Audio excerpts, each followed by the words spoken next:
शृणुयाम देवाः। भद्रं पश्येमाक्षभिर्यजत्राः। स्थिरैरङ्गैस्तुष्टुवागुंसस्तनूभिः। व्यशेम देवहितं यदायुः। स्वस्ति न इन्द्रो वृद्धश्रवाः। स्वस्ति नः पूषा विश्ववेदाः। स्वस्ति नस्तार्क्ष्यो अरिष्टनेमिः। स्वस्ति नो बृहस्पतिर्दधातु। ॐ शान्ति शान्ति शान्तिः।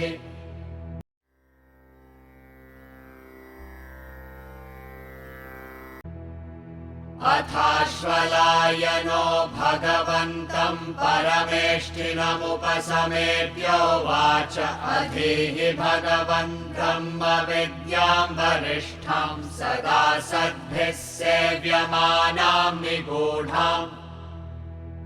यया चिरात् सर्वपापं व्यपोह्य परात् परं पुरुषं याति विद्वान्। तस्मै स होवाच पितामहश्च श्रद्धा भक्तिध्यानयोगादवैः।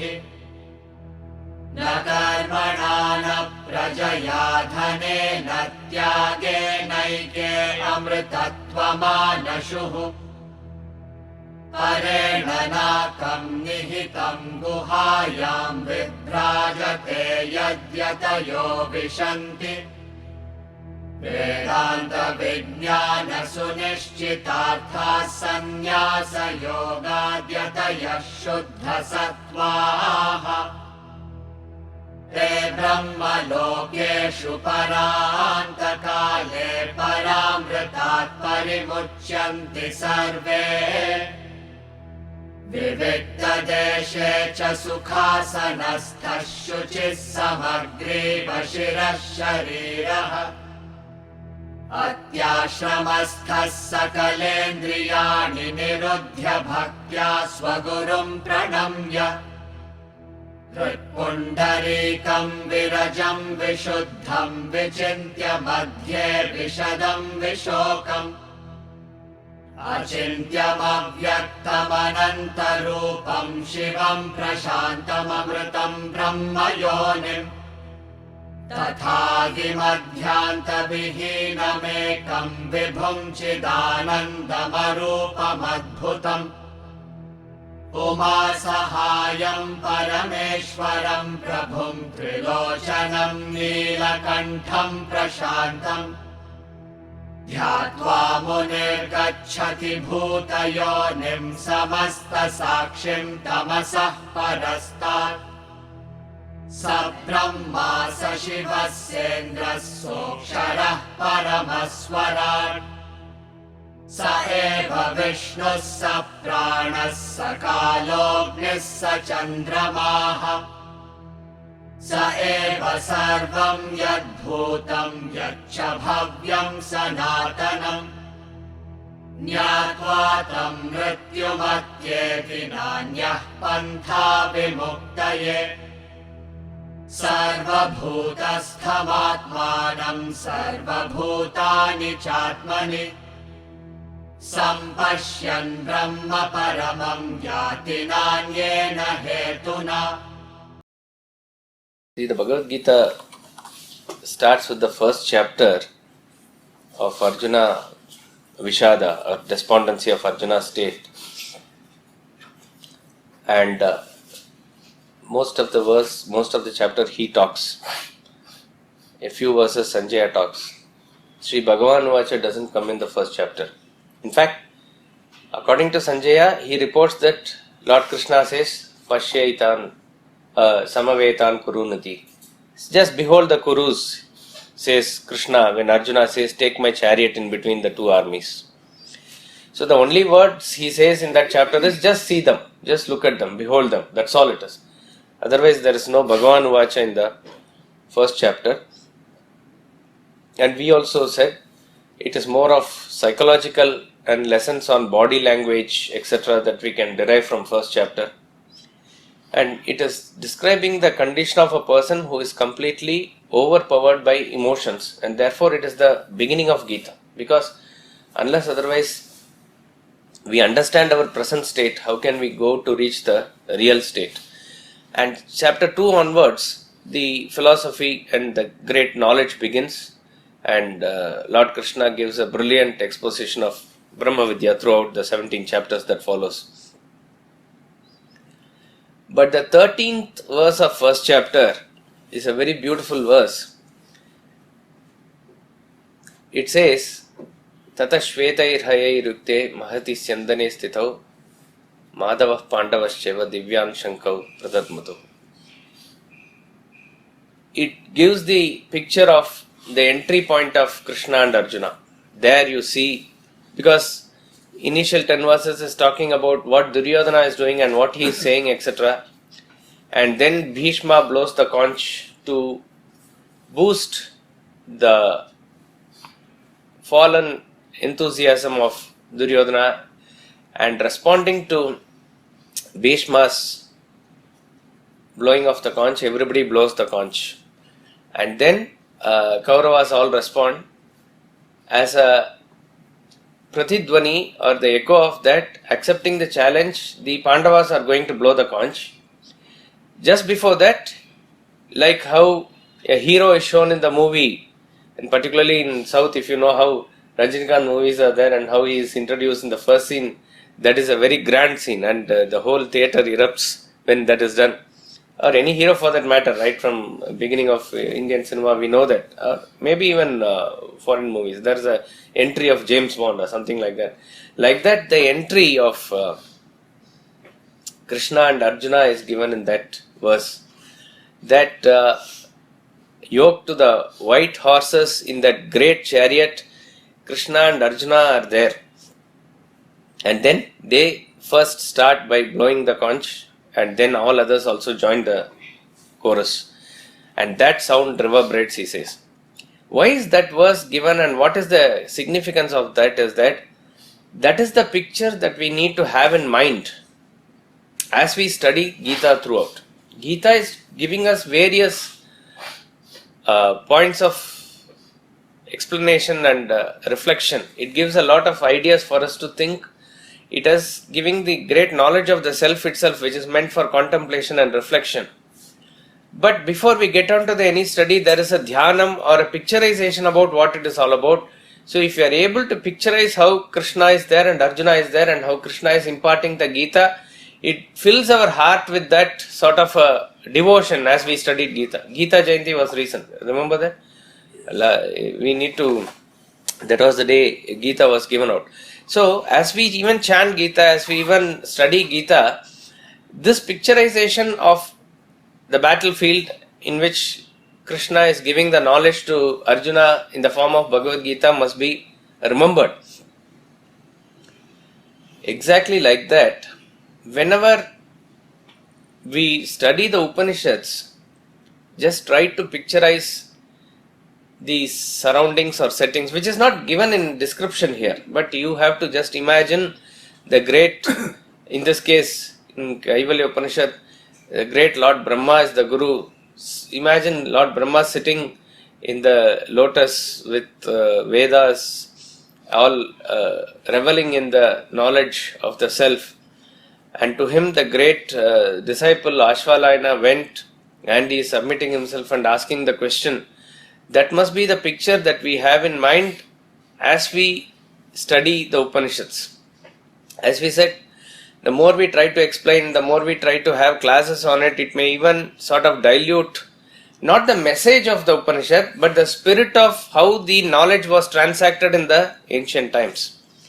We have to get inspired by the preparedness of the student and the greatness of the master. Probably that thought will elevate us. Along with that, you study the Upanishad. Along with that, you think about the concepts that is given. Along with that, the whole idea is to get into the meditation of the consciousness which is hidden in these Upanishads. The purpose is not to just to have a understanding of the Sanskrit mantras that are given here. Of course, they reveal the Brahman, But along with that, in and through that, we have to find the hidden treasure which is there in the Upanishad, which is nothing but the pure consciousness.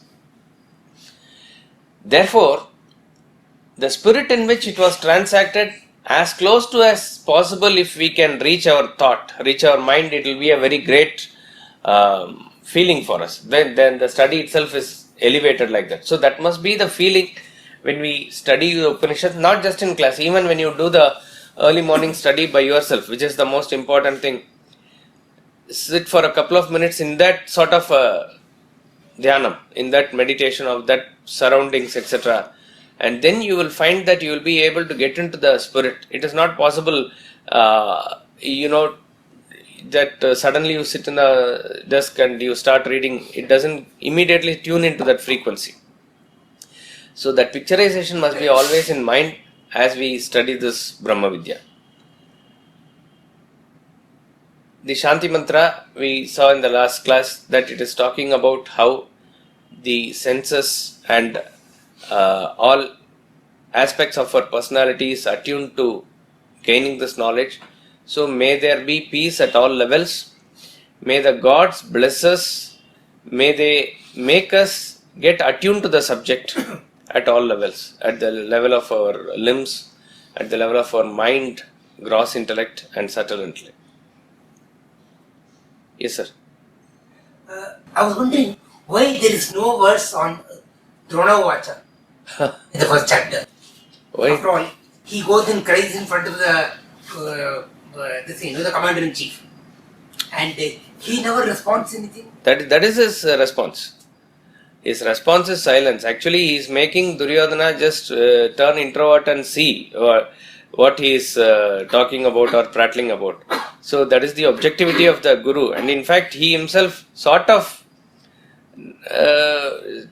insults, not insults in that sense, but he is talking very low of him. So why would a Guru even respond at all? But they are simply doing their duty. In fact, that is what Krishna does to Arjuna throughout first chapter. He is just allowing him to pour out his emotions. He doesn't respond at all. He is, first thing is, in that case, any knowledge that is transacted also will not go through. So he is just allowing Arjuna to pour out all his emotions in the first chapter. Right. We'll chant mantra 1 twice. अथाश्वलायनो भगवन्तं परमेष्ठिनमुपसमेत्योवाच अधीहि भगवन् ब्रह्मविद्यां वरिष्ठां सदा सद्भिः सेव्यमानां निगूढाम् यया चिरात् सर्वपापं व्यपोह्य परात् परं पुरुषं याति विद्वान् अथाश्वलायनो भगवन्तं परमेष्ठिनमुपसमेत्योवाच अधीहि भगवन् ब्रह्मविद्यां वरिष्ठां सदा सद्भिः सेव्यमानां निगूढाम् यया चिरात् सर्वपापं व्यपोह्य परात् परं पुरुषं याति विद्वान्.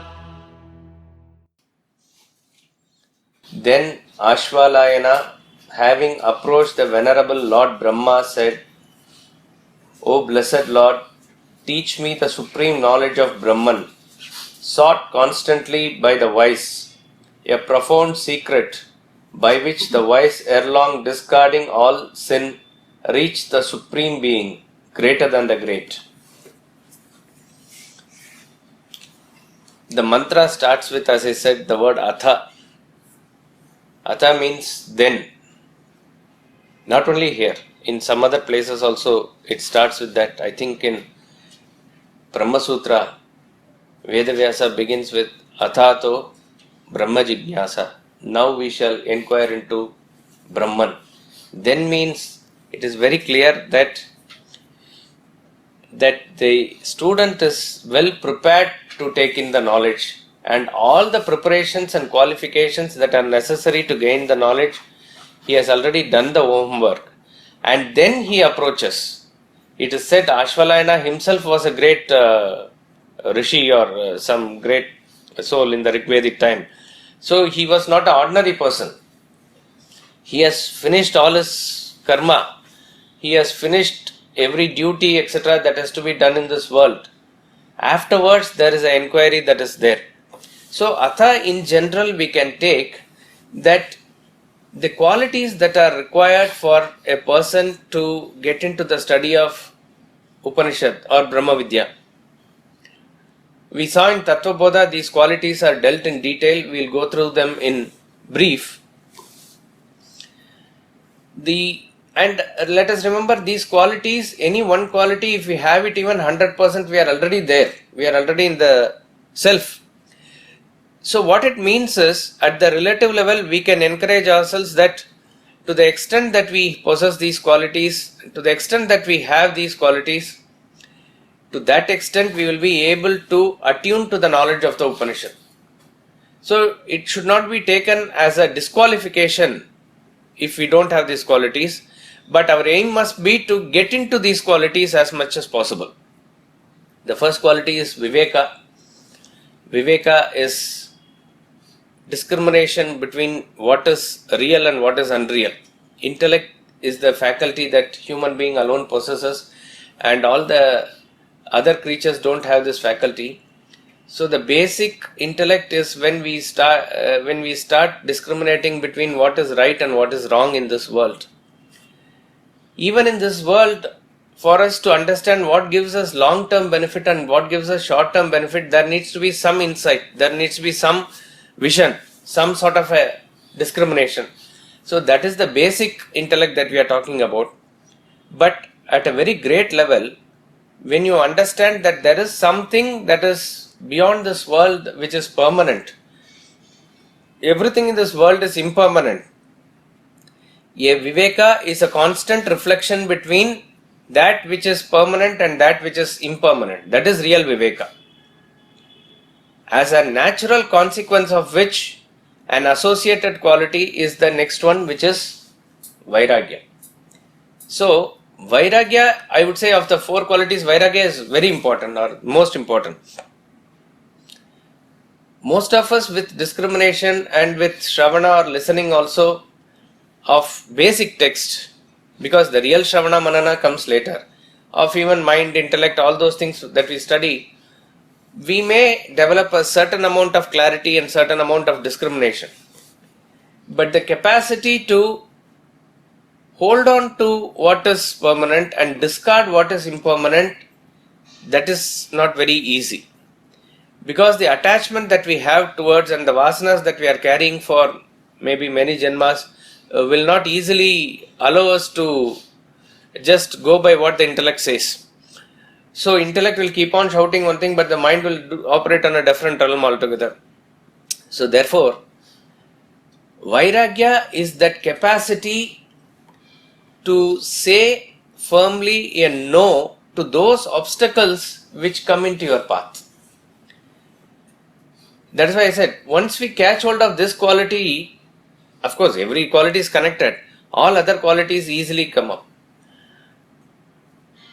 When we study, it is very clear and it is very not a great rocket science to understand the basic principles. The moment you move out of the study table, the power of the senses and the power of the mind is too much that we are not able to have that dispassionate attitude. Here, dispassion is not a hatred for any being, because this can be misunderstood that Vairagya is having because they are obstacles that you have a hatred. It is a distaste towards those things which are creating obstacle in your path, not a hatred towards any being. So that capacity is not got because the object of your choice is not available. They are there. And you also have the capacity to enjoy.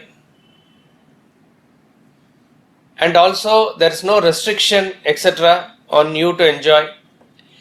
Despite all these things, you take a firm stance that no, this is not for me now. That capacity in a person is called as Vairagya. To get this, actually, it is important that we get a taste for what is good for us.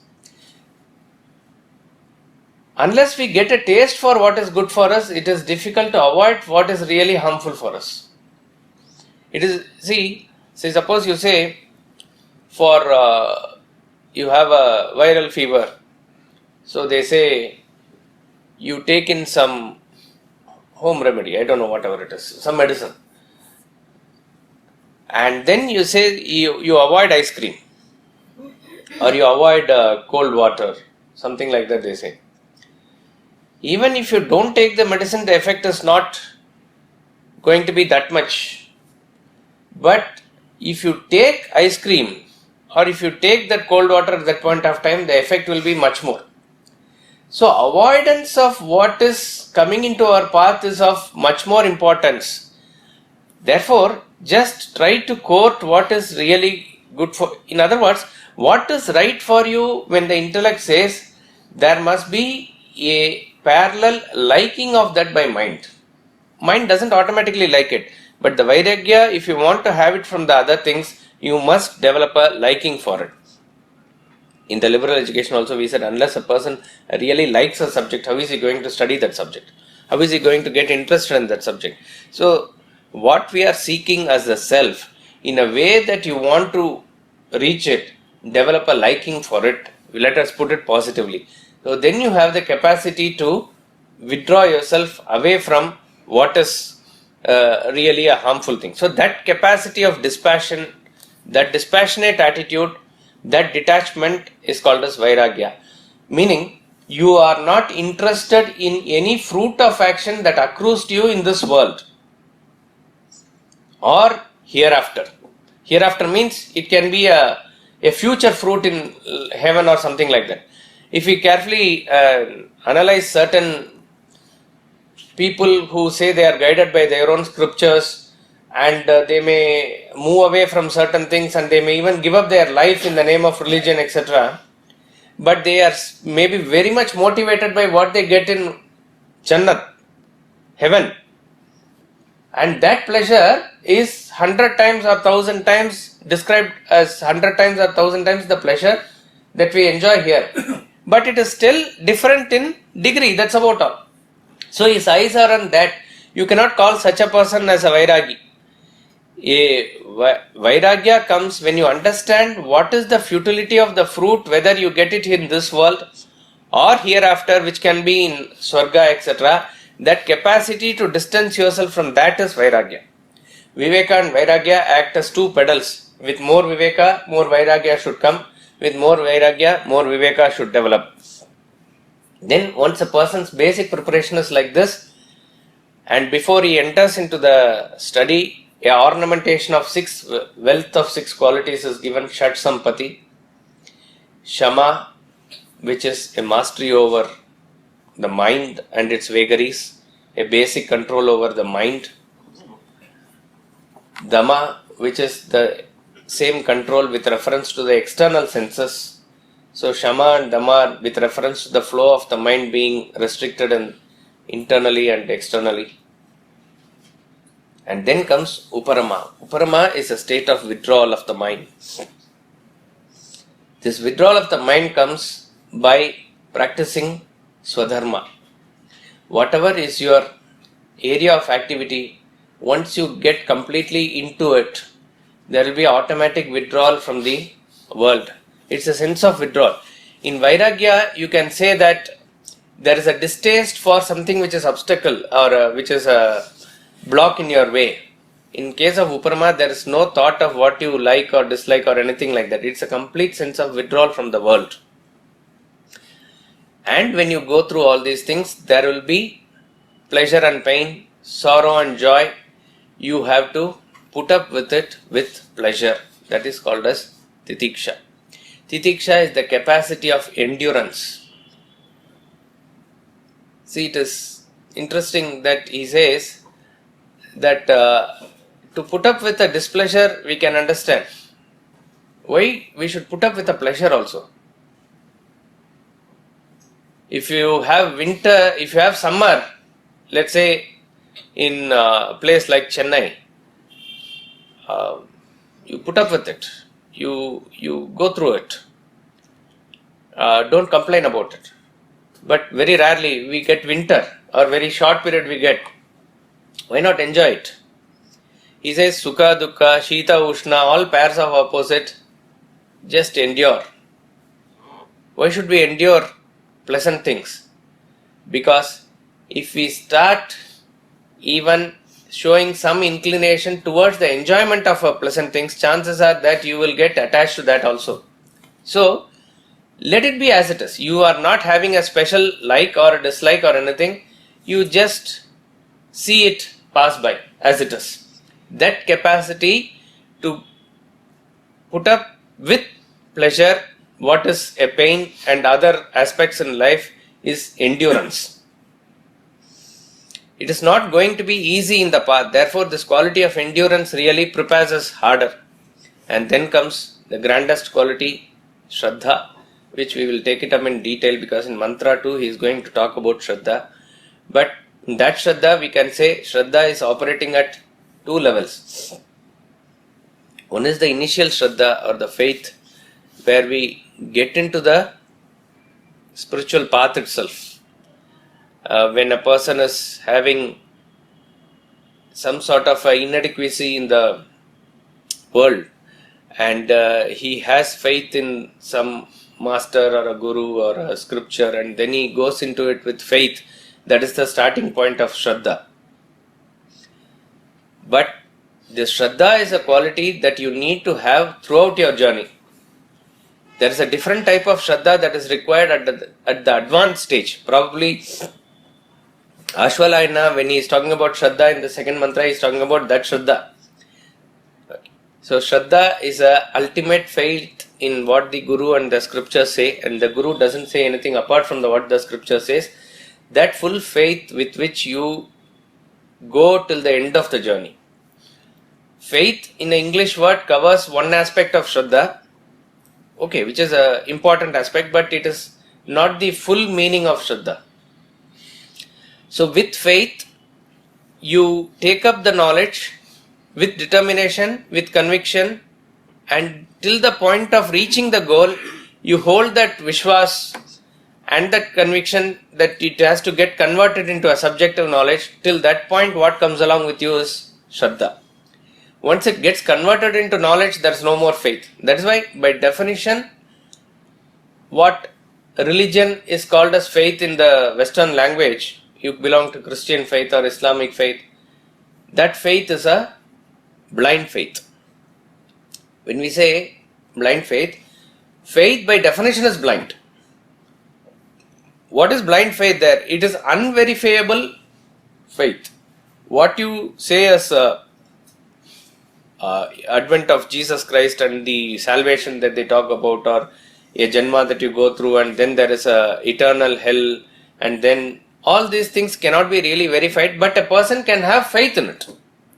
If he believes 100% that Jesus Christ will save him, probably his life can be saved. So actually faith in Jesus Christ is more important than Jesus Christ himself. Faith has that power. But by definition, that faith has no substantiation or proof. What is the difference between that and Shraddha? Shraddha is also faith. But once you walk along the path, you are able to understand that relevance and get it converted into your system so that you begin to experience. Once you begin to experience certain things in you, you don't have faith anymore, you know it. So therefore the faith in the unknown becomes stronger. Then you go further. That becomes known. Then your faith in the unknown becomes even more stronger. Like this, it is like walking the path and going towards the goal. Till that point, what actually increases in you in terms of gaining knowledge, that is called as Shraddha. So Gita says in most places, or in one important verse, it says Shraddhavan labate jnanam. It is a person with Shraddha who gains knowledge. And the opposite also it says Samshayatma vinashyati. A person who keeps on doubting, he perishes. So Shraddha is a very important quality. And finally, in the Shad Sampati, what comes is Samadhana. Samadhana is tranquility of mind, a single pointedness. A equanimity which comes with a single pointed thought that this is what it is. Once the mind becomes single pointed, it is without any chanchal or without any movement or anything. So it is absolute equanimity of the mind. Now all these qualities doesn't come one after the other. They are all simultaneously developed, but one can be related to the other also, but these can be understood as distinct qualities as well. And then finally, the fourth quality is mumukshatva. Mumukshatva is that capacity to be dissatisfied in whatever the world offers, and you are yearning for liberation. That intense desire for liberation. Recently, we saw a informal group discussion of Swamiji, and this is what he has been of late addressing various, not necessarily in the public, but the alumni and other people who he is meeting, and maybe some serious seekers, that what we get into life beyond a point after certain spiritual sadhana is complacency. And he says opposite of complacency is mumukshatva. It's very interesting thought that he gave. That complacency is not just that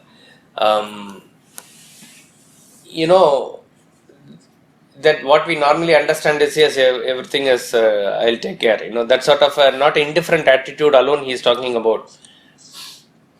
You ask somebody, how is he or he or she? They say, I'm well, or you may have certain deficiencies. This has to be done. Daughter's marriage is over, or this particular education has to be finished, or I have to get just this loan cleared, or something like that. And then they feel all right. He says that feeling of all right is complacency. It is complacency. So a burning desire to liberate oneself, a sense of incompleteness must be always lurking there within you, that should not die till you reach self-realization. That, he says, cannot be given by any master. In fact, that fire is there within all of us. That spark of liberation is there within all of us. It cannot be lit by anybody outside. So that to keep it glowing all the time is the capacity of mumukshatva, that intense desire. Because you think about anything in this world, that everybody seeks freedom. All this movement of women's freedom, this freedom and that freedom, everything is an external manifestation of what is inherently there within us to be just free. But we feel that I am free enough and I am in my comfort zone, and in that process, when we lose sight of the goal, we lose this, we lose the pursuit itself. Having got into this human life, which is very rare, and having got into the right frame of mind to even pursue Shastra, and you get a good satsang, and then you get a good master, all this filters down to you are being in a very small crowd. You are one of a very rare group. Having come all along, if you tend to slacken, if you don't keep that fire burning within you, it is a colossal waste. That's what in Kena Upanishad we studied as Mahati Vinashti. Mahati Vinashti is a supremely great loss which cannot be measured, which cannot be explained. So having come so far, why we will lose that? So to keep that fire burning in you is called as mumukshatva. In fact, whenever Shraddha lackens also, what will push that is this mumukshatva. Mumukshatva is that burning desire. With everything in the world, we feel that once I get this, it will be over. Once I get this, it will be okay. That never actually gets. What Swamiji says as, we say settle down means you are settled deep down in some pit. That's all it is. There's no such thing as settle down. There must be that fire that always pushes us upwards. The next Upanishad is called Mundaka Upanishad. Mundaka means a person who is completely bald, who has no hair, who has shaven off all his hair is a Mundaka. And it generally represents a sannyasi, Mundaka. Okay. The picturization there is just as in Kaivalya Upanishad you say that Brahma and Ashwalayana.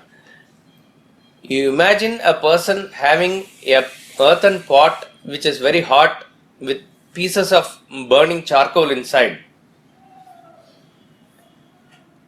and he is carrying that pot on his head. How can that be? It is representative of the fire within him to reach the self. That capacity is called as mumukshatva. That burning desire is called as mumukshatva. Just as when you understand that a golden prison is still a prison, that I don't belong to this prison, I have to go get out somewhere. That yearning, that constant thought, which is aspect of our subtle intellect, is called as mumukshatva. All these qualities are there in Ashwalayana. Ashwalayana is said to be son of Ashwalayana, and he indicates that he is a well prepared student with all these qualities. Such a committed seeker with no other interest, he approaches Lord Brahma. Lord Brahma is described as Parameshtin. Parameshtin means he is the principal, he is the topmost in the rank of, he is the teacher of teachers. He is there in the teacher of heavens. Brahma Loka is the ultimate, Brahma is there. Bhagavantam. Bhagavantam or the Shabda Bhagavan is representative of one who has these 6 qualities. Just as we say Shat Sampati or wealth of qualities for a seeker, these 6 qualities are given for the Bhagavan. Bhagavan, Bhagavad Gita, Bhagavan, wherever the Bhagavati, the sound is there, that has all these 6 qualities. Then only the title Bhagavan can be given. Aishwaryam, which is absolute might. Dharma, which is the personification of laws or righteousness. Dharma has no exact translation. Yasha, glory. In Vibhuti Yoga he says, whatever is fame that is seen in the world, it is an aspect of small percentage of my glory, small ansha of my glory. Yasha. Shri, wealth, affluence. And Jnanam, Vairagyam, non-attachment. All these 6 qualities whoever has, he is called as a Bhagavan. Here Lord Brahma is addressed as Bhagavantam. He is having this 4 heads. He is picturized as a god with 4 heads, having Vedas in his hands. What it means is, he is the master of the 4 Vedas. He is the personification of the truth that is revealed in the 4 Vedas. And he is the God with complete knowledge. That is why Saraswati is married to Lord Brahma. He is the Lord of creation. Unless otherwise a person has knowledge of everything, how can he create everything? It is just not possible. So he is as such a all-knower. And in the sense of Brahma Vidya, he is the knowing principle himself. He is the conscious principle himself. To such great teacher, the student humbly submits himself and he says, teach me the supreme knowledge of Brahman. The student has no other interest. Adihi Bhagavan Brahma Vidyam Varishtam. He teach me Brahma Vidya. That is no other doubt or anything, or he is not asking for any other thing in the world. Only teach me Brahma Vidya. Very direct question. And then he qualifies Brahma Vidya with a couple of adjectives here. Why is it that he is qualifying us? To indicate that he is not casually asking something. Okay, I have 15 minutes now, can you tell me some Brahma Vidya? It's not a very casual thing. It is not to be discussed like that. He knows the full value of it and he has come up to that point yearning and seeking for it in a very righteous way, in the proper way. So he is indicating that knowledge which is constantly sought by the wise.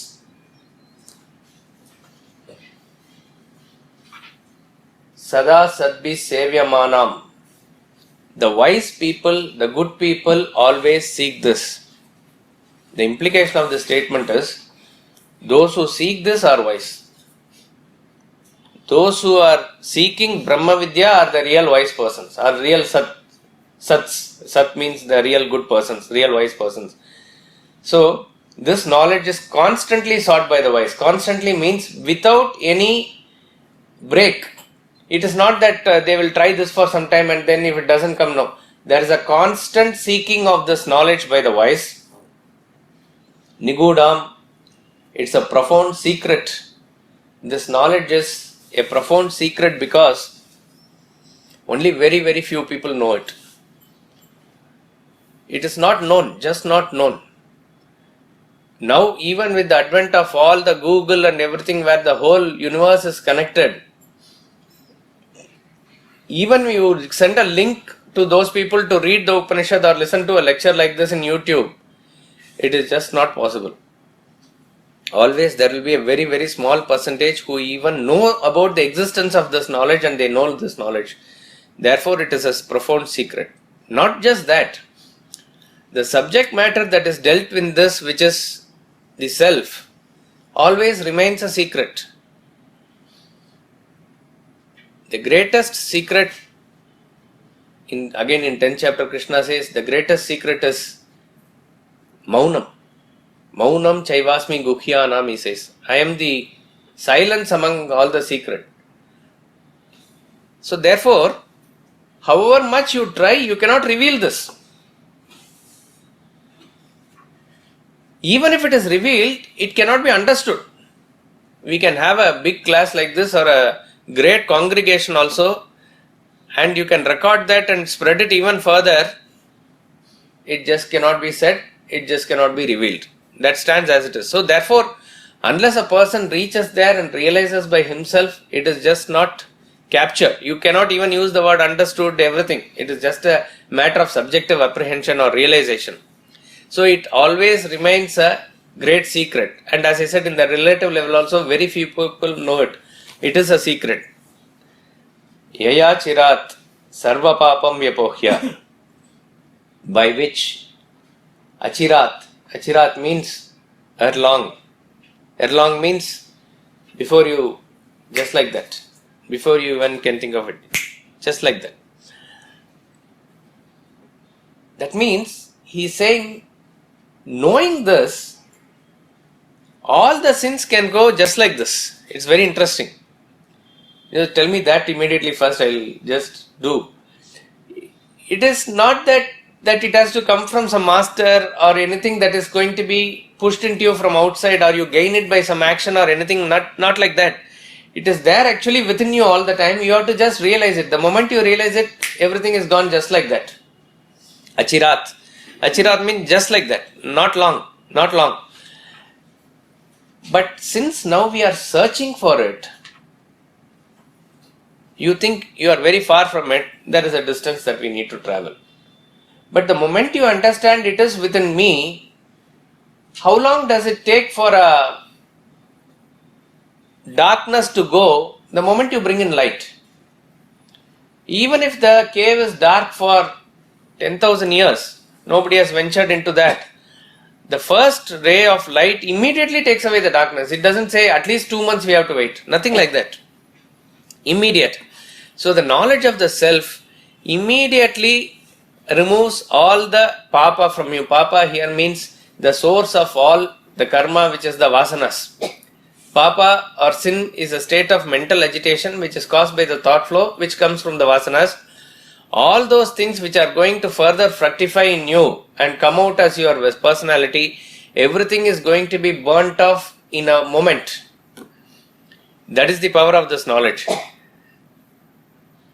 Parat param purusham yati vidwan. It is the greatest of the greatest. Parat param, knowledge of the self. There is no comparison.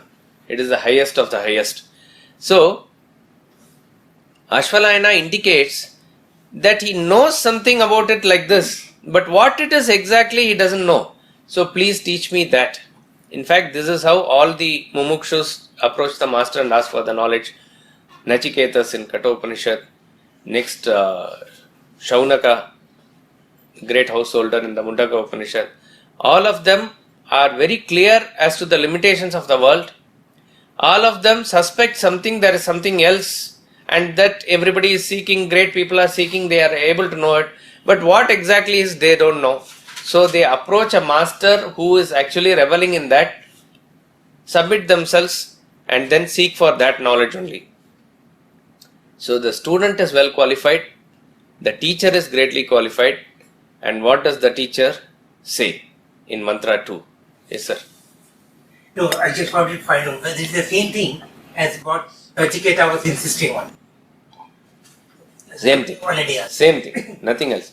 In fact, even when Yama was offering him other temptations, with a sort of a rock solid mind, he rejected everything and he said, I want this only. When he offered horses, when he offered everything else as entertainment, he said, I don't want, you can keep it. That sort of a single pointed focus. So Nachiketa is very inspiring because a young boy goes in search of it like that. Nachiketa is more of a exception to the rule as an adhikari, I am saying, as an adhikari. But they are very, very inspiring. When you see somebody who is a mumukshu at a very young age and he is going in search of the self-knowledge, nothing can be more inspiring than that. And so Nachiketa is considered in the spiritual lobby as the ideal student. It's a very, very great and ideal student as far as Brahma Vidya is concerned. But in his case, Nachiketa says something triggered it off. Some indiscretion by his father triggered it off. Whereas in case of Ramakrishna Paramahamsa, nothing like that happened. But he himself had the inclination. So would we say that Ramakrishna was greater in that respect? No, there is no comparison with reference to Nachiketa or Ramakrishna Paramahamsa. But the point is, at various points of time, how the urge comes it can be, as you said, it can be triggered. But there is a fully, like a volcano waiting to burst from inside. A small spark or something can come from outside, but it is that thing which is inside that has to open up. Similarly, whatever is all the Purva Karma and everything that Paramahamsa has done and the state of mind from a very young age that he showed towards this, it is the same thing. And it could have been triggered by something. But all of them are a very well qualified persons who seek nothing else except this. Sir, Yes. as you said, there could be 10,000 years of darkness in a cave, and one light removes that. So if we say that darkness is ignorance, okay. This question has been confusing. Ignorance is not in degrees, it is there, right? And knowledge is in degrees, right? See, okay, carry on. I just want to understand, I keep getting confused that how can there knowledge be in degrees and ignorance be not in degrees? See, when we say knowledge, when we refer to the knowledge as the absolute knowledge of the self, it is not in degrees. Okay. It is that alone, and it is like a waking state of consciousness vis-a-vis in the dream. It is either you wake up or you are dreaming or you are sleeping. Waking stage does not come in that you are little 50% awake, 50% sleep, or then 75%, then 90%. It doesn't come like that. So knowledge in that ultimate sense of supreme knowledge is not in degree. It is just knowledge. That's about all. Therefore, all of us who have not gained that absolute knowledge of the self, which is the state of self-realization, all of us are in the realm of ignorance. This ignorance, we can say, differs in various degrees. A person can be in a absolute state of, this thing, completely oblivious to anything in the world or reacting to anything in the world. He is in a very deep state of tamas. There are other people who are at a very high stages of evolution. You cannot say both of them are same with reference to the relative reality of the world. One is going towards this side, one is going towards this side, let us say. Both of them are not same. Yes, you can say both are ignorant of the self from that angle. So, it is exactly like how people argue in terms of,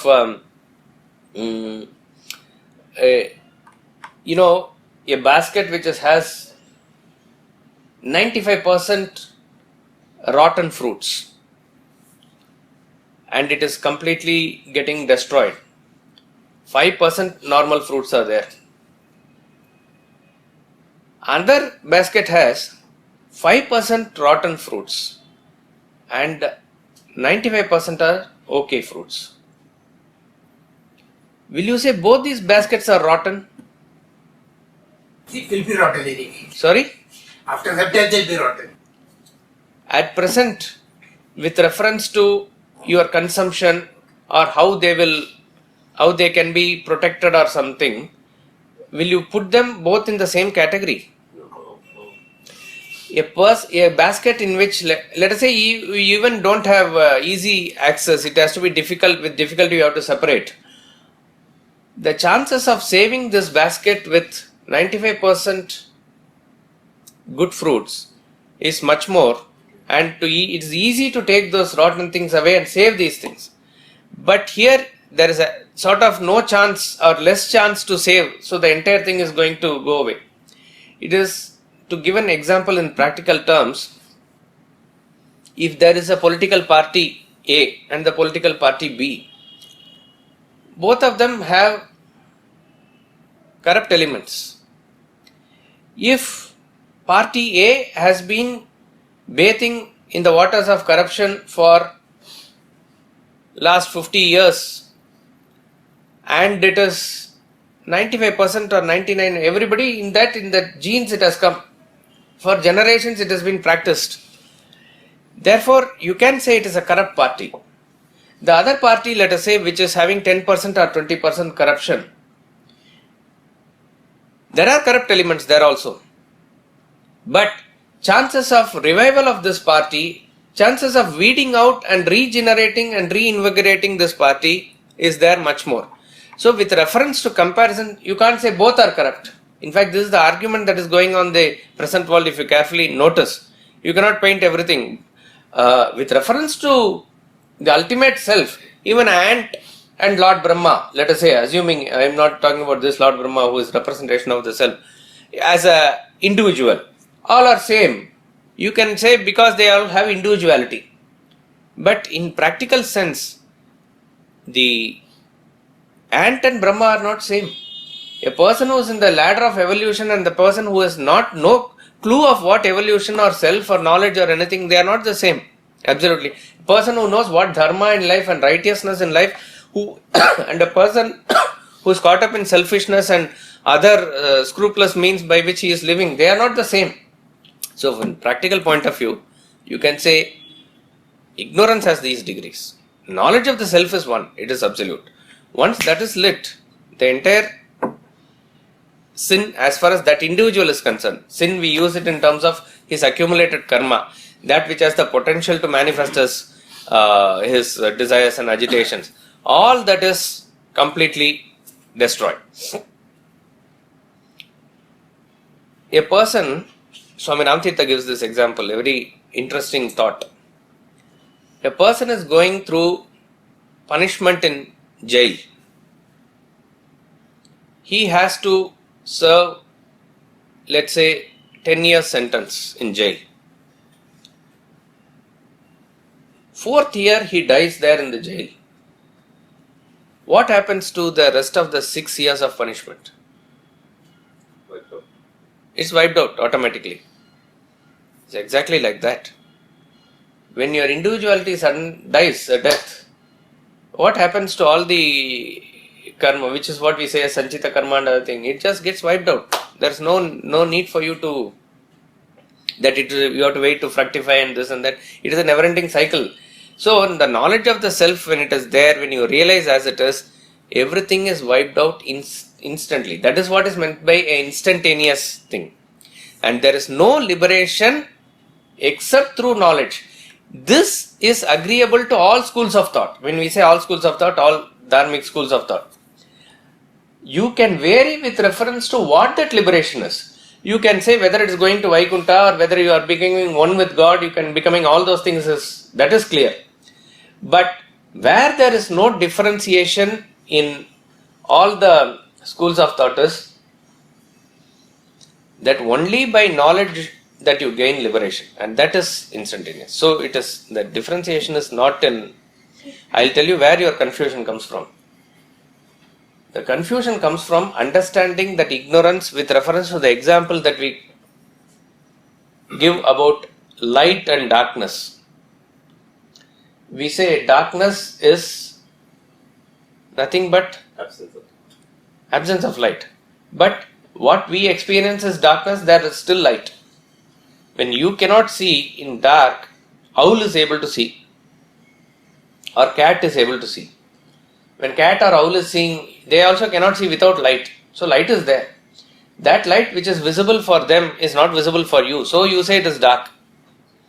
So therefore, we say that darkness that we explain or understand in terms of our regular perception is nothing but difference in degree compared to the light, compared to the daylight. That is so see, sun is here and earth is here. When earth is not facing, that part of the earth which is not facing the sun, that side is night. But sun rays are actually spreading everywhere. So even from this, when you look at the sky, there are certain things that are getting blinking or something like that. So there is some rays of light here or there. And that which can reflected in this and that, it can come to your place also in a very, very faint way, which will not be identifiable for your eyesight. Your ears have a certain frequency within which they operate. Similarly, eye also operates with a certain frequency. So you can say that is darkness. But some other creature sees means there is. So if cat is also not able to see, something else sees, let us say, there is again a difference in degree. So therefore, there is no such thing as absolute darkness from our relative experience in the world. What we experience in deep sleep is different. Okay, therefore, in this example, if you compare, then you say light is in different degree. Therefore, you all say knowledge is also in different degree. That is not the comparison here.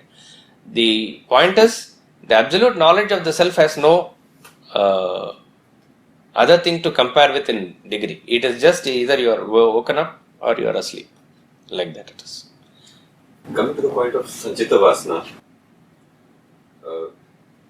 will they get wiped out, or their wiping out gives you a realization state?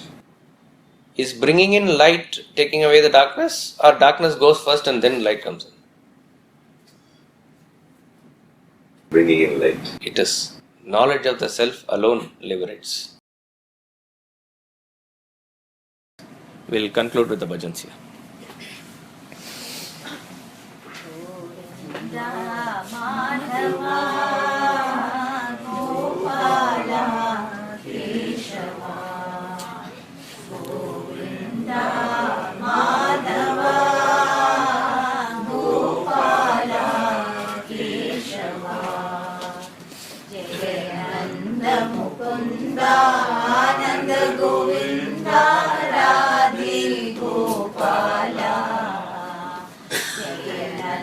Mukunda Ananda Govinda Radhe Gopala Govinda Madhava Gopala Keshava Govinda Madhava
Govind Madhav Gopal Keshav Gopal Keshav Gopal Keshav.